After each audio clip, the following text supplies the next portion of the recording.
আজকে আমি চিত্রণ অর্থাৎ ম্যাপিং এর দ্বিতীয় পর্বটা শুরু করছি। তাহলে আমরা দেখেছিলাম যে y যদি একটা ফাংশন অর্থাৎ ম্যাপিং fx দ্বারা চিহ্নিত করি তাহলে f ইনভার্স y এটা হবে x। ঠিক আছে,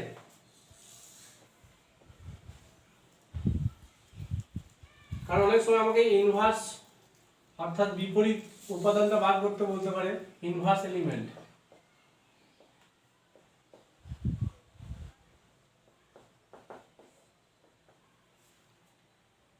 কিভাবে এটা বার করতে হয় একটা কোশ্চেন নিয়ে দেখাচ্ছি। আমাকে একটা ফাংশন দিল, f একটা ফাংশন ন্যাচারাল নাম্বার থেকে ন্যাচারাল নাম্বার ডিফাইন করা আছে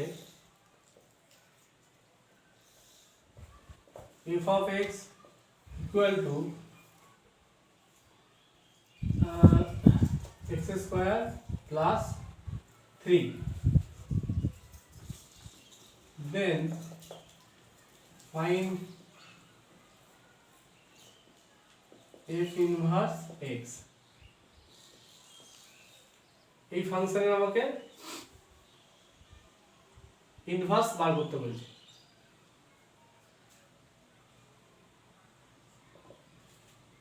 কি করব, ফার্স্টে আমরা এইভাবে fx সমান y ধরে নেব। Let fx equal to y। তাহলে fx এর কিভাবে ফাংশনে ডিফাইন করা যায়? fx এর ভ্যালু হচ্ছে x square plus 3 equal to y। এবার এখান থেকে আমরা x টাকে বার করব। তাহলে x square equal to y minus 3। তাহলে x equal to root over y minus 3।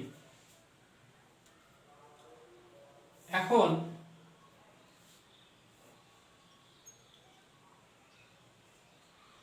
f inverse, আচ্ছা এখানে লিখি x মানে কি f ইনভার্স y,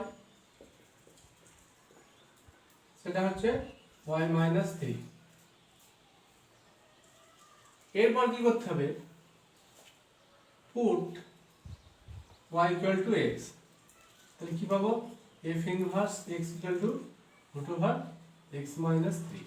যেহেতু ফাংশনটা আমার x দিয়ে দেওয়া আছে তাহলে x দিয়ে আমাকে ইনভার্সটা, এখানে f ইনভার্স x বার করতে বলছে, তাহলে f ইনভার্স x বলে যাবে root over x minus 3 for all x belongs to q।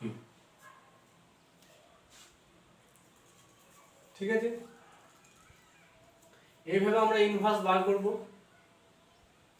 Suppose এই কোশ্চেনটা আমাকে একটু বাড়িয়ে দিয়ে অলসো ফাইন্ড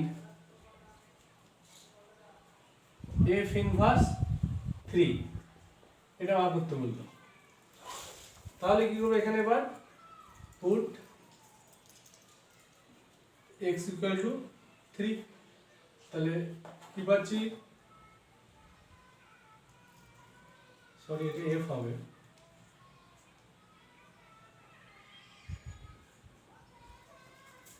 তাহলে f inverse x equal to root over 3 minus 3 equal to 0। তাহলে f ইনভার্স 3 এর মান কত পেলাম, 0।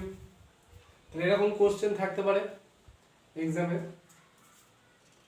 তাহলে কি করতে হবে আগে বলে নিই।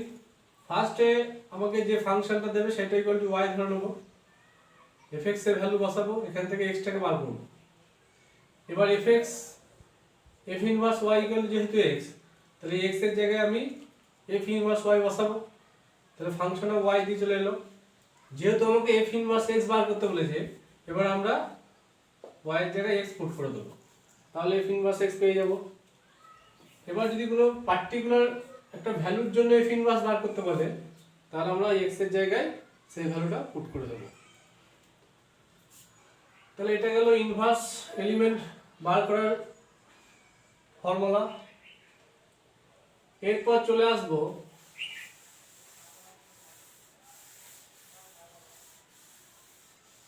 একটা চিত্রণ থেকে আমরা কতগুলো ম্যাক্সিমাম কতগুলো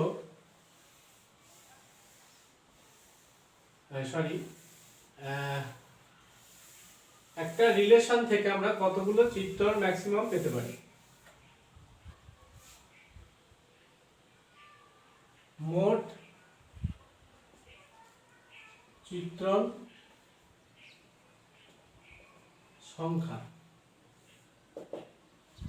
কি হবে? যদি এফ একটা ম্যাপিং ধরেই নেই, দুটো নন এমটি সেট এ থেকে বি তে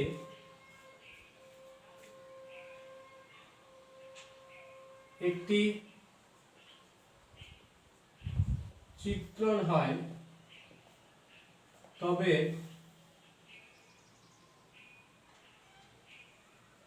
এ থেকে বি তে মোট চিত্রণ সংখ্যা হবে number of element in the set B to the power number of element in the set B। অর্থাৎ যদি A সেটের এলিমেন্ট সংখ্যা P হয় এবং B সেটের এলিমেন্ট সংখ্যা Q হয়, তাহলে এটাকে আমরা কি লিখতে পারবো? Q to the power P। এটা হচ্ছে মোট চিত্রণ সংখ্যা বার করার সূত্র। আর একটা জিনিস বলে রাখি যে ম্যাপিং বা চিত্রণের ক্ষেত্রে শূন্য সেট অর্থাৎ নাল সেটের ক্ষেত্রে কোনো ম্যাপিং এক্সিস্ট করবে না। নাল সেটের ক্ষেত্রে অর্থাৎ শূন্য সেটের ক্ষেত্রে কোনো ম্যাপিং আমাদের এখানে এক্সিস্ট করবে না। এই ধরনের কোনো ম্যাপিং শূন্য সেট থেকে শূন্য সেটে হয় না। তাহলে যদি বলে এটা হলো ম্যাক্সিমাম, সর্বোচ্চ সংখ্যক আমরা এতগুলো ম্যাপিং পেতে পারি, সর্বনিম্ন কি হবে? 0 হবে, কারণ এই শূন্য সেটটা ধরলে আমরা দেখতে পাচ্ছি কোনো ম্যাপিং হচ্ছে না, সেক্ষেত্রে 0 হয়ে যাবে। এরপর চলে আসবো, আচ্ছা আমি এটা এখানে কোশ্চেন নিয়ে এই ফর্মুলাটা বুঝিয়ে দিই।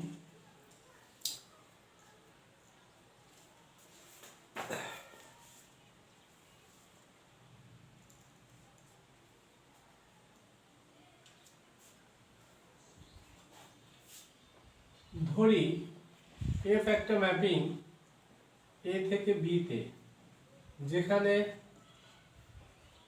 এ সেটে এ বি সি এবং বি সেটের পদ সংখ্যা 1 2 3 4 হয়, তবে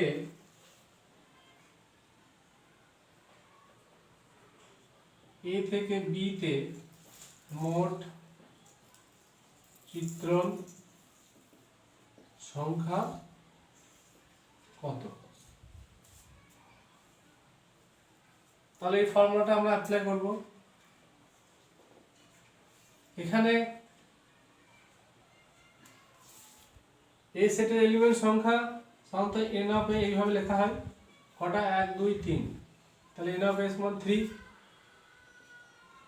এবং বি সেটের এলিমেন্ট সংখ্যা 1 2 3 4, তাহলে এন অফ বি এর মান 4। অতএব মোট চিত্রণ সংখ্যা equal to number of element B set পাওয়ারের number of element A set.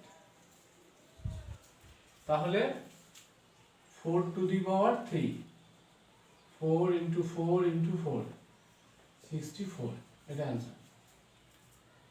খুবই ইজি কোশ্চেন, এই ধরনের কোশ্চেন থাকে।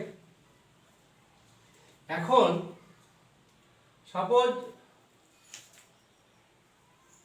আমাকে ম্যাপিংটা এ সেট থেকে যদি এ সেটে দিয়ে দেয়, তাহলে এটা কি হয়ে যাবে? বি এর জায়গায় এ হবে, আর পি ইকুয়াল টু কিউ হয়ে যাবে, যেহেতু দুটো সেট সেম নেওয়া হচ্ছে। তাহলে আমরা এখানে লিখতে পারি Q to the power Q. এই সেটটা যদি না দেয়